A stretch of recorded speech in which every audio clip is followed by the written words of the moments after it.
It's been over a month since I arrived here in British Columbia, Canada on my 2-year IEC working holiday visa. And at the weekend I invited you, the viewers, over Instagram and the YouTube community tab to send me any questions you had on my experiences so far. Well, quite a few of you did, and in today's video I'm going to answer them all. Sandy asks, is Canada now more attractive than Europe for ski seasons due to Brexit? Well, it certainly was if anyone was desperate to get out to the mountains for this winter. In terms of working destinations, well, that's entirely down to preferences really. Everywhere has its pros and cons. You take somewhere like France, for a long time, very close to the UK and large skiing areas, so hence why it's very, very popular. For season airs, the living conditions though can be quite crappy and also very, very expensive. If you want to work a ski season anywhere now, it's very likely you're going to have to apply for a permit or a visa of some sort. Unfortunately, the fallout of Brexit and the effects of the pandemic have led to a lot of uncertainty for employment in Europe, especially for Brits. And as we saw with the case with Austria on Monday, there are still the possibility and risks of restrictions and lockdowns taking place. Okay, so the next question is, after the IEC working holiday visa expires or before that, can we apply for permanent residency? So presumably this person is already on the visa, is already out here in Canada, and the short answer is yes. There are a multitude of programs and avenues in which you can apply for permanent residency. So many more ways than Europe from what I've seen initially. But beyond that, I don't know enough about it to talk about it to you guys. I need to look into it more, do a bit more research, figure out how it applies to me, and then I can come back in a later video and tell you guys more. So this is a good one from Dawson, who asks, would love to know your recommendations for what bank you went with and how you went about setting it up, along with the process of your arrival and getting all your documents sorted to begin working. The banking is super important, especially if you're going to be in a country for sort of 2 years. It's definitely worth getting an account set up. For me, I was recommended by my work to go with CIBC. They have a branch here within Revelstoke, and it was fairly straightforward. I just set up an appointment, I went in, and there and then they set me up what is known as a checkings account and a savings account. I guess sort of the checkings is just like the regular equivalent of an account in the UK. Walked away there and then with a debit card, and the credit card arrived a couple of weeks later.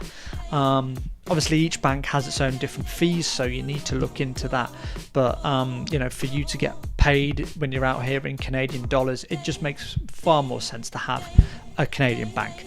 Now, as for paperwork and my documents for getting out here and work, I've documented that quite a bit in the previous videos, so what I'll do is I'll put the link to the playlist just up here, and then you can go watch that, Dawson, or anyone else, and get caught up to speed with certain aspects that you want to know about. So this question comes from fellow YouTuber Simon Burgess, and Simon asks, where is the best poutine in Revelstoke? Great question, Simon. For anybody who doesn't know, poutine is chips or fries to our American friends, along with cheese and gravy. So, comfort food really on a cold night, or if you're at a pub or a game. And when I got here, I was led to believe that the best poutine in Revelstoke was actually at the ice hockey rink. But unfortunately, I now gather that that is not the case, that apparently the people that have done it have left and it's under new ownership. But what made theirs so good at that time was the use of duck fat as a secret ingredient. So if anybody wants to try using duck fat. I think that's a pretty ingredient that makes everything great with like roast dinners and so forth. Other than that, actually my roommates have been making some poutine and it's been pretty good. So for the time being, I've got to say that theirs is probably the best in Revelstoke. Another food question. What is your favourite food since arriving?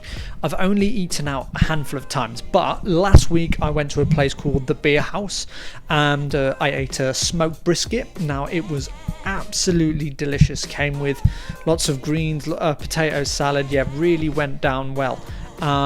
Everyone else on the table was having mac and cheese, which was sort of their main thing they do at Beer House, and it was so good, but they couldn't finish it, so they had to package it and take it home with them. Okay, so this is another question from Ethan, who asks, have I learnt any new sayings? Well, in pop culture, it seems very common to take the mick out of Canadians for how they use the word and how many times they say the word sorry or sorry.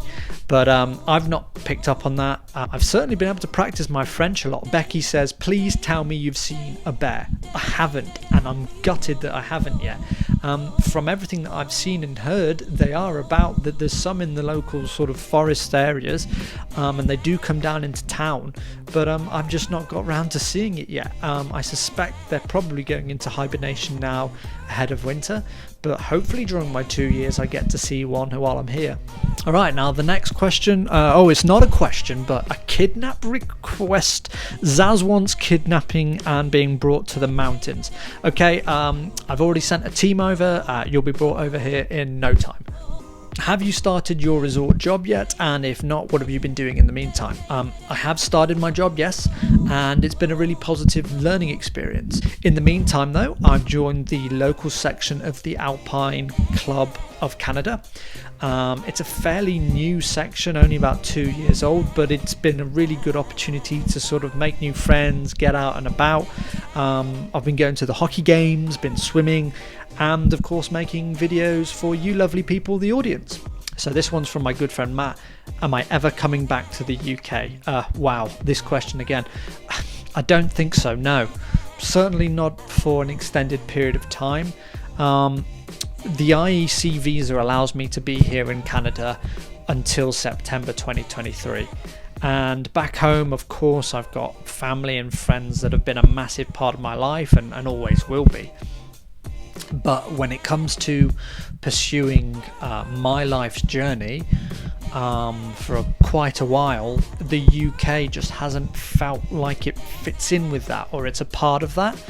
But never say never, we'll see.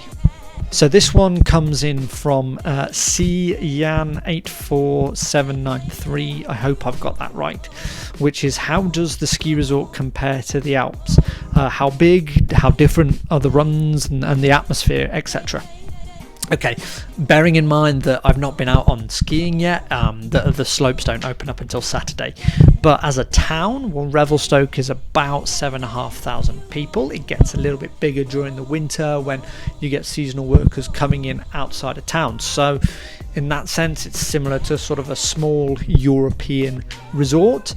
All the bars, the restaurants, the cinema, etc., they're all very much on the same street, Mackenzie Avenue. I'll show you a little bit. There's a video that you can watch when I go around the town up there.